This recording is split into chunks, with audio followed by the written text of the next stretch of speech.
আসসালামু আলাইকুম, সবাই কেমন আছেন?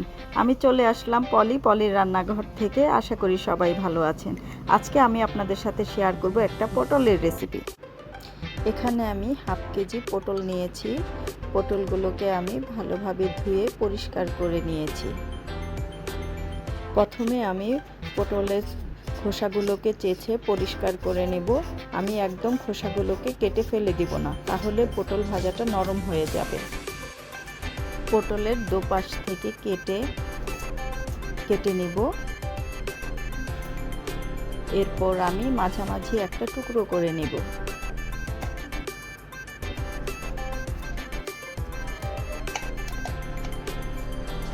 এরপর আমি মাঝে মাঝে একটু কেচে দিব, যাতে মশলাগুলো ভালোভাবে ভিতরে ঢুকতে পারে।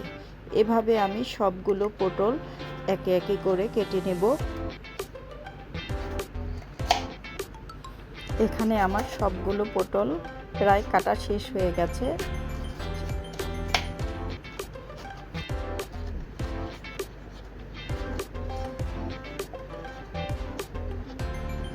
আমার সবগুলো পটল কাটা শেষ হয়ে গেছে। আমি প্রতিটা পটলের মাঝে এভাবে কেচে দিয়েছি, যাতে মশলাগুলো ভালোভাবে ভিতরে ঢুকতে পারে। আপনারা এদিকে খেয়াল রাখবেন যেন প্রতিটা পটল ভালোভাবে কেচে দেওয়া হয়। এখন আমি একটা বাটির মধ্যে সবগুলো পটল তুলে নিলাম। এখন আমি পটলের মধ্যে 1 চামচ হলুদের গুঁড়া,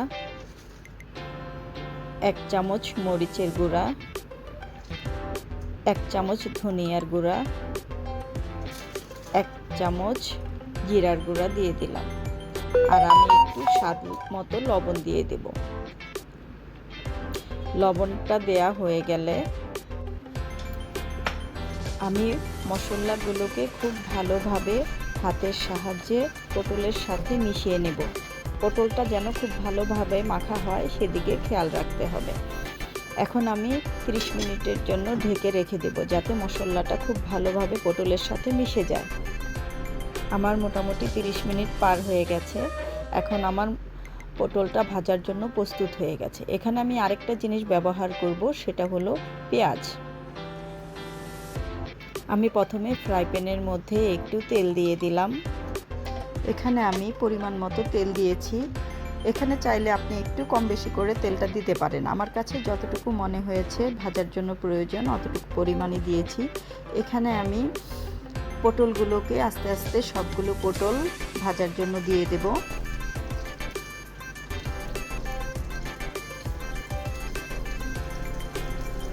আমি সবগুলো পটল আস্তে আস্তে দিয়ে দিচ্ছি।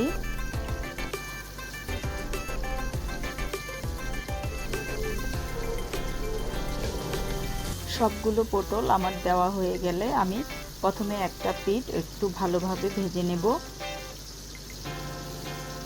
এটা আমার মোটামুটি 10 থেকে 15 মিনিট লাগবে ভাজার জন্য।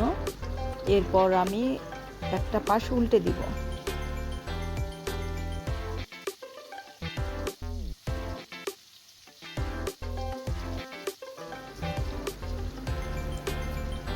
সবগুলো পটল আমার মোটামুটি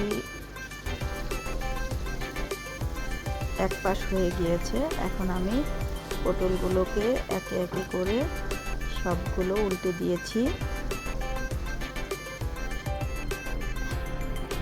এই পাশটাও আমি ঠিক 10 থেকে 15 মিনিট আবার ভেজে অপর পাশটা আবার আরেকটু ভেজে নেব।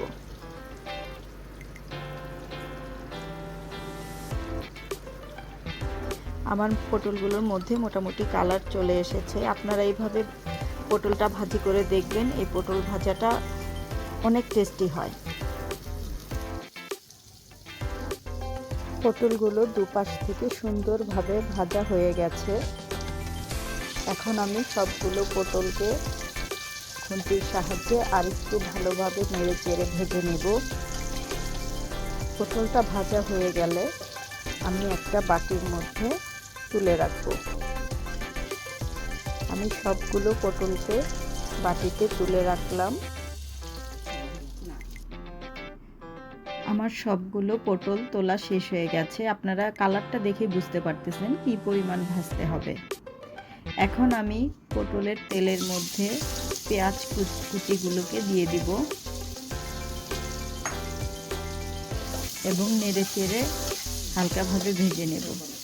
পেঁয়াজটাকে আমি মিডিয়াম আঁচে রেখে ভাজবো যেন পুড়ে না যায়। আমার পেঁয়াজের বেরেস্তাটা মোটামুটি তৈরি হয়ে গেছে। পেঁয়াজটাকে আমি খুব ভালোভাবে নেড়ে চেড়ে ভেজে নিয়েছি। আপনারাও খেয়াল রাখবেন যেন বেরেস্তাটা সুন্দরভাবে হয়, মাঝে মাঝে নেড়ে দিবেন, না হলে নিচ থেকে পুড়ে যাবে। এখন আমি পেঁয়াজের মধ্যে আমার ভেজে রাখা পটলগুলোকে দিয়ে দিব। পটলগুলোকে দিয়ে আমি খুব ভালোভাবে পেঁয়াজ আর পটলগুলোকে মিশিয়ে নেব। এখানে আমি হালকা তাপে ভাজবো। আমার পটল ভাজিটা খাওয়ার জন্য সম্পূর্ণ তৈরি হয়ে গেছে। এখন আমি এটা একটা বাটিতে তুলে নেব। আপনারা দেখেই বুঝতে পারতেছেন যে এটা খেতে কতটা লোভনীয়। আমার বিশ্বাস আপনাদের বাসায় এটা একবার রান্না করলে আপনাদের বাসার সবাই এটা চেটেপুটে খাবে। আপনারাও অবশ্যই বাসায় একবার এটা ট্রাই করে দেখবেন। আপনাদের এই খাবারটা ভালো লাগলে অবশ্যই একটা লাইক দিবেন আর কমেন্ট বক্সে জানাবেন যে খাবারটা কেমন হয়েছে। আমার চ্যানেলে যারা নতুন আছেন তারা অবশ্যই সাবস্ক্রাইব করে রাখবেন নতুন নতুন মজার রেসিপি পাওয়ার জন্য। ভিডিওটি ভালো লাগলে অবশ্যই আপনাদের বন্ধুবান্ধবের কাছে শেয়ার করে দিবেন। সবাইকে অনেক অনেক ধন্যবাদ। ভালো থাকবেন। আল্লাহ হাফেজ।